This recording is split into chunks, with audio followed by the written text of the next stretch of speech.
Hey garden friends, how you guys doing? It is awfully bright.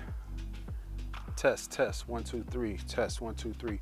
I'm actually starting to wear a mic because I've been getting a few complaints, about the audio.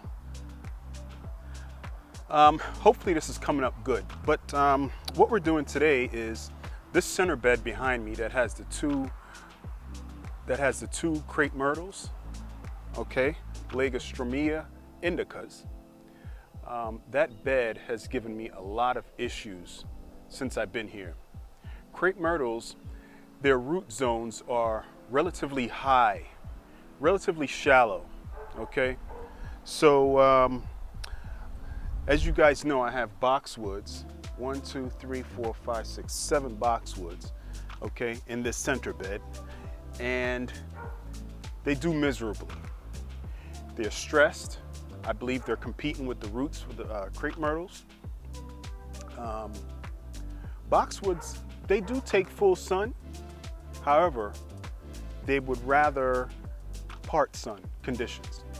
So the sun conditions plus the roots of the Crape Myrtles, I think is providing too much competition for these boxwoods. So they've stressed, they've succumbed to spider mites. Right now, out of the 7, I only have 3 that are salvageable. So I'm gonna go ahead and yank them out real quick, pot them up and take them out back.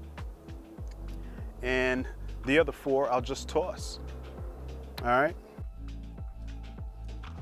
So 1, 2, 3.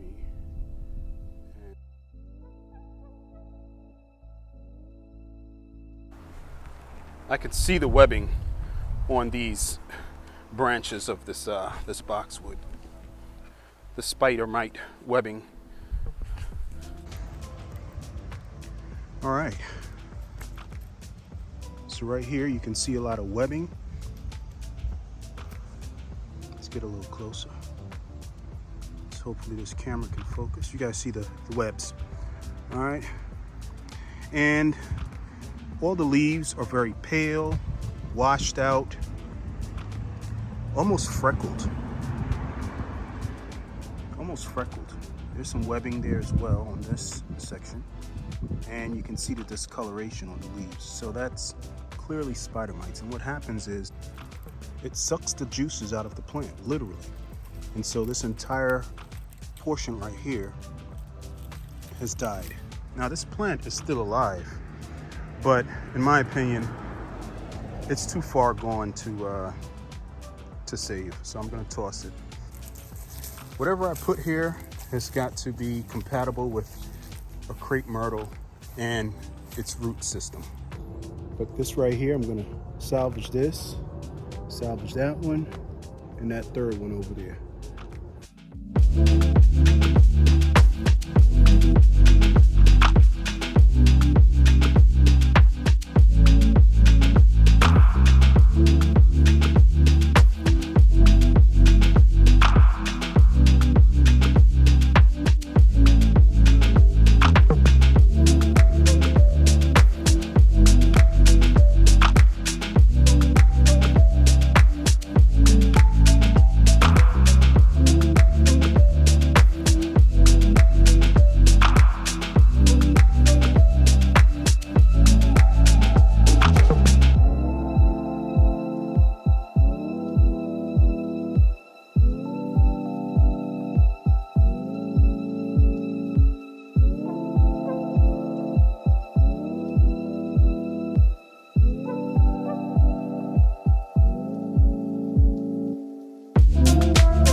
So it's the second day and I've got this bed expanded a bit.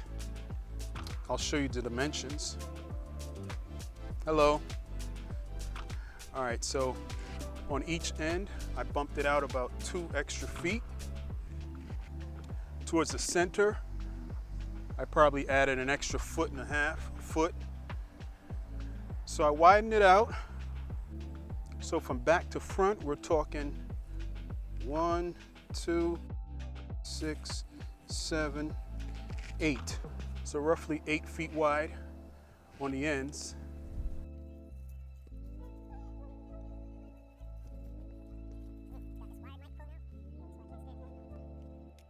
I got close to 40 feet. So what I'm gonna do now is just get most of this grass edge up. So here's one thing I've learned about this, working the edge of these garden beds. All right, now I must admit that this lawn is not totally grass, all right?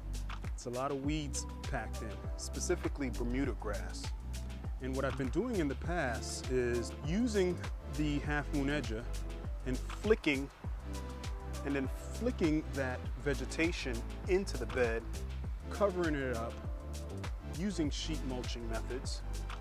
And what ends up happening is weeds come right back up through the mulch. And it's because I'm not dealing with just grass only. I'm dealing with Bermuda grass, I'm dealing with crabgrass, all different types of weeds. So that's why I'm gonna go in here with this mattock, okay, and scrape up that portion of the bed and then discard it.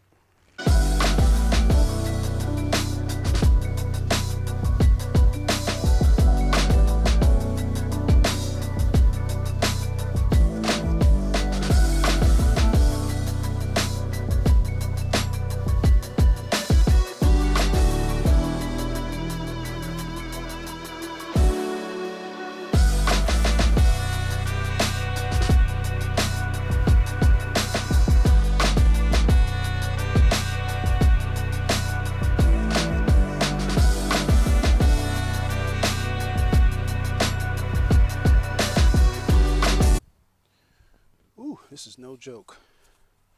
So here's the deal. I'll get up as much as I can, and the rest will just have to continue to try to smother it. So I'll go ahead and use the smother method to get this stretch. Okay. Get it prepared for planting next season, next spring. I'll go ahead and plant up the front portion and with the smaller perennials and button up this job. I'll start from the front. I'm going to do this backwards. I'll start from the front. I'll put in all of my creeping phlox in the front row and then work my way backwards. And I'm not going to use any fertilizer either. So I'm planting an assortment of creeping phlox, different colors. They don't all have to be the same uniform color, which is fine. Different colors, probably different varieties and such, which is fine.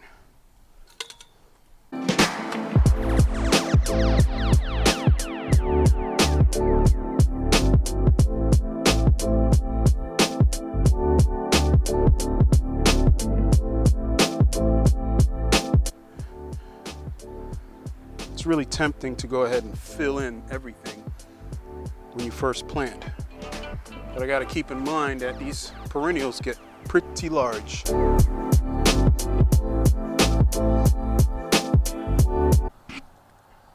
Okay, so we got this first row of creeping phlox. Directly behind it is the stone crop. I got to get 2 more plants because I want that to be a significant presence. 3 feet off to the right of it are the Nandina. These are firepower Nandina. They get to be 3 times their size, so it's going to be a nice, thick clump. Beautiful fall color. Always keep that in mind. You need all seasons color. All right, so all the lavender are over there, spaced roughly 2 feet apart. So that'll be a nice tall purple blue haze in the summer months. Because right about here is where I'll have one of the Tuscany roses. So that'll take up that space. Let's put the coreopsis over here.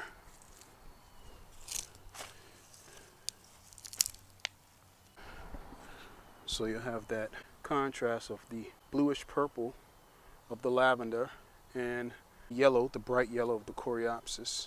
Now all of these iris I got at a drastic discount from a small nursery, a boutique nursery downtown DC called Ginkgo's Nursery. So only a few of these actually have tags. This one here is a German bearded iris called Pagan Dance. It gets to be 30 inches tall, so roughly 2.5 feet, spaced about a foot apart. So if these get to be 2.5, let's say 3 feet, we will put this one right here is no name. I can probably squeeze 2 out of this. So I'll put all my iris right here. One here, one here. And these iris also are going to get cut back. One here and one here. A nice grouping of iris on either side of the stone crop. So these aren't labeled either, so looks like I can get 1, 2, 3, 4, 5, 6, 7, 8 to 12 plants. This one I can get probably 3 to 4 healthy ones. Okay, so I'll populate that area with those. I've got plenty of room for a lot more plants. So after the Nandinas, I'm going to put a cluster of black-eyed Susans right here.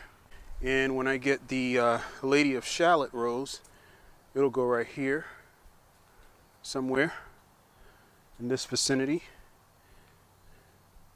Then another of my Tuscany Superb will go behind it. Okay.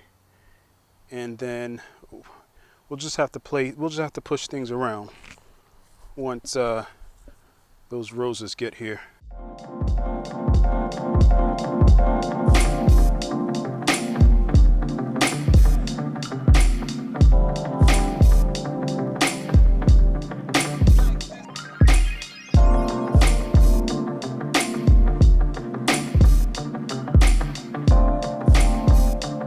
Through this mulch.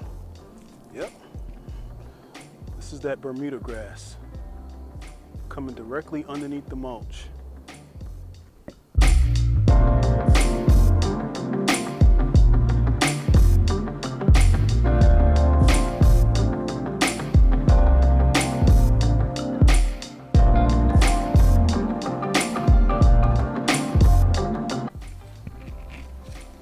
This one here actually has a tag. It's called Spring White.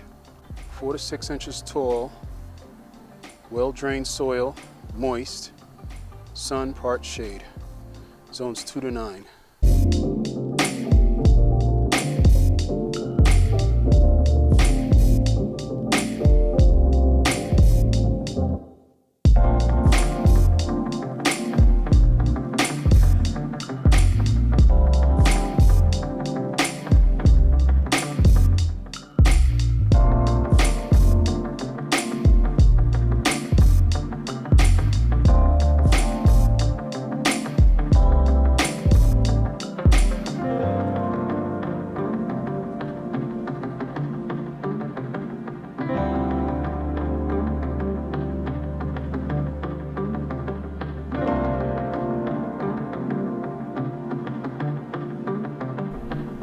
So I wish I had my hori knife, but this long tip spade is just fine. So you find a center, okay, in your clump. I'm still too far away. Let's put the iris right here. so everybody can see. Okay, class? All right. So you're going to feel your way. Okay, this is best using bare hands. I'm sorry. It's getting dark. All right, so here's the center of your clump, and this is where we will put our spade. Okay?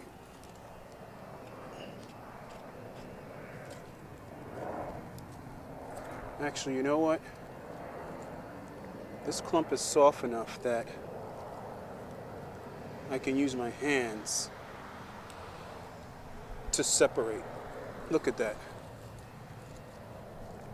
So one tip when you're dividing, before using any tools, get your hands in there.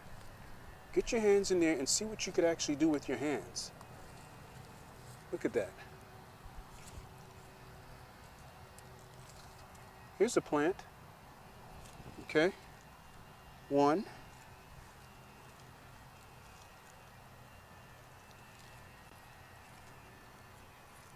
Look at that. It just comes right apart. This one is starting to rot. See that? It's starting to rot. So, well, that one's good. That has a tuber. Okay, that's two. This one's starting to rot. We're going to get rid of it.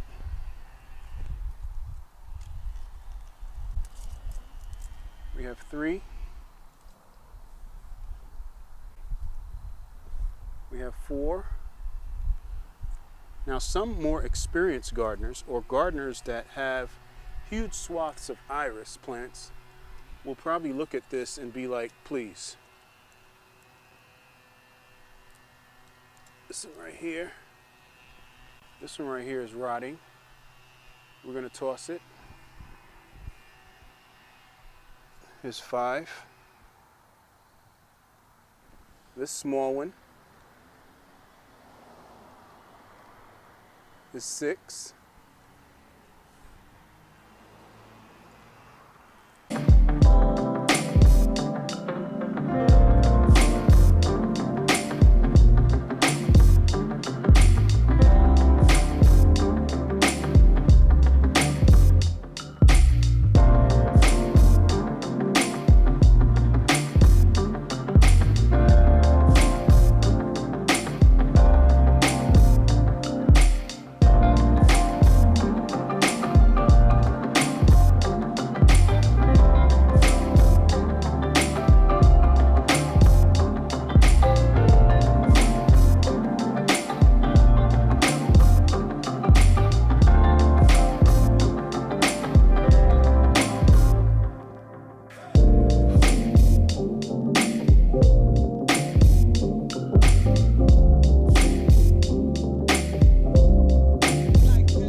So again, get your hands in here, feel around,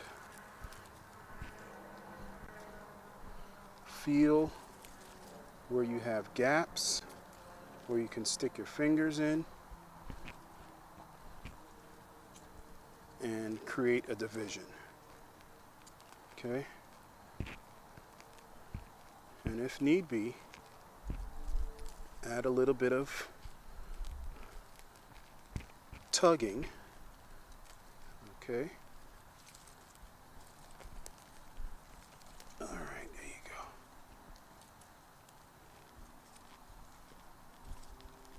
Just help it divide. Help it split apart. See that? There you go. There you go. There you go. Perfect. Perfect. This couldn't be more perfect.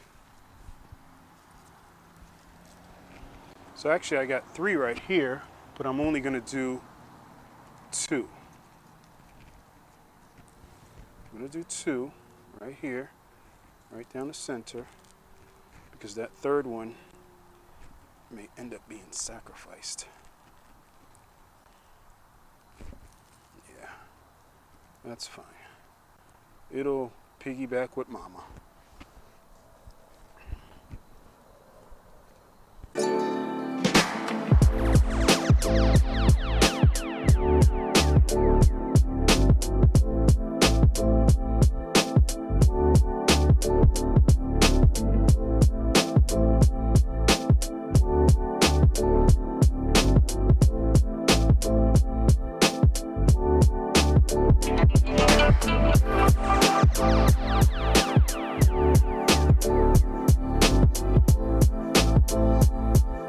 Losing daylight very rapidly now.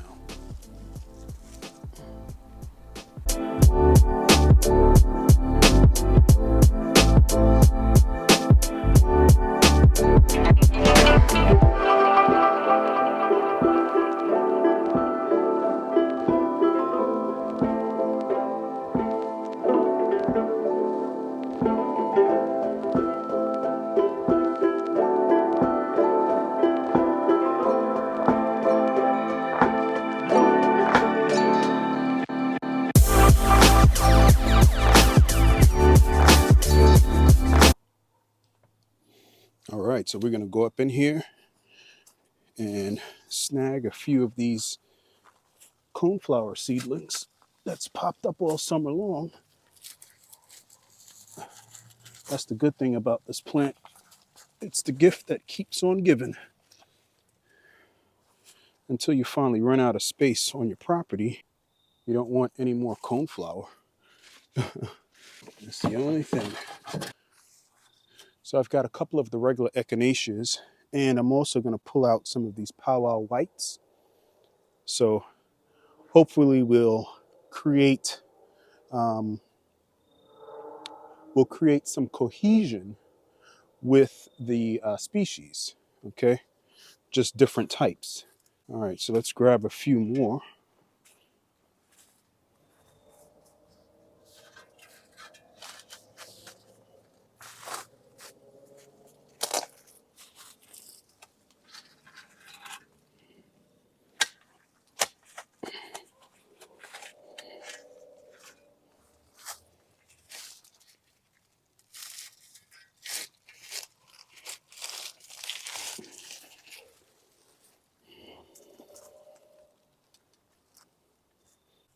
So these maybe pile up on top of each other as I put them in this cart, but that's fine. We are concerned about next year's growth, not this year. All right, I think this is another powwow.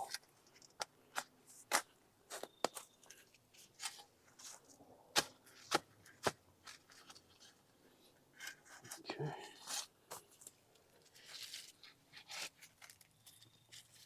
Oh boy, hopefully I still got enough daylight. We want to get at least 10 plants.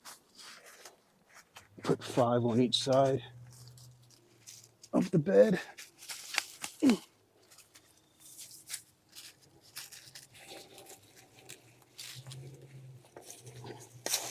You know, even though coneflower roots are shallow, they have a pretty good hold on that ground. It is dark as I don't know what.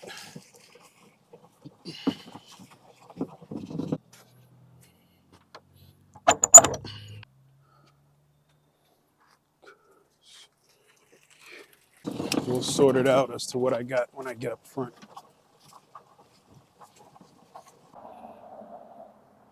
All right, guys, I hope you can see me. So right here, I'm gonna add this another clump of stone crop. I can probably split it in 2.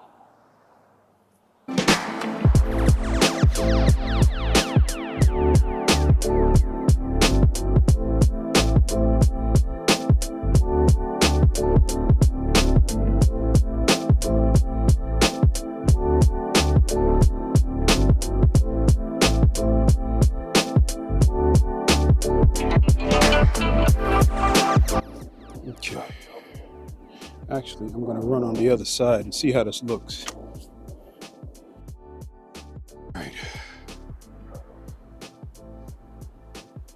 To be honest with you, this bed is not centered. In other words, the stone crop is not the center. These iris are actually more so the center. But I'm not going to lift the iris and move everything over. That's just not going to happen. So it's going to be what it's going to be. An uncentered bed.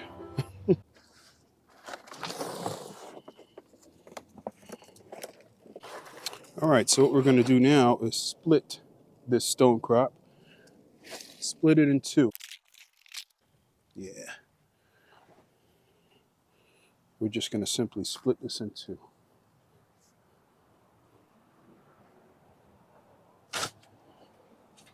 Or three.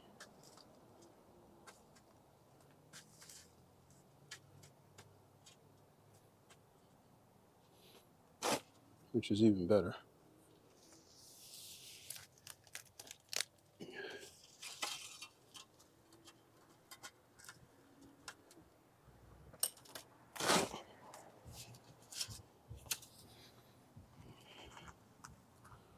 Because if anybody knows stone crop, whatever touches the ground will root.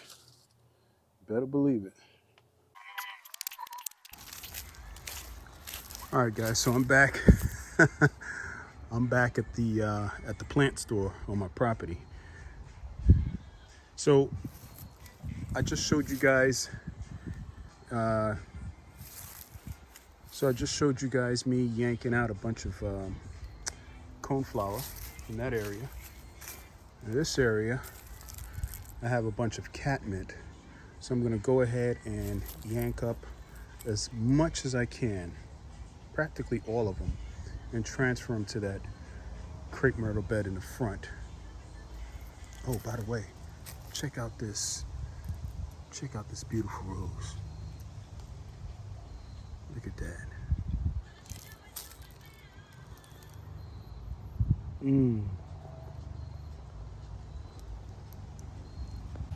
So these are crocus roses, David Austin. They get to be about 4 feet tall, 3 feet wide, give or take. And it has a really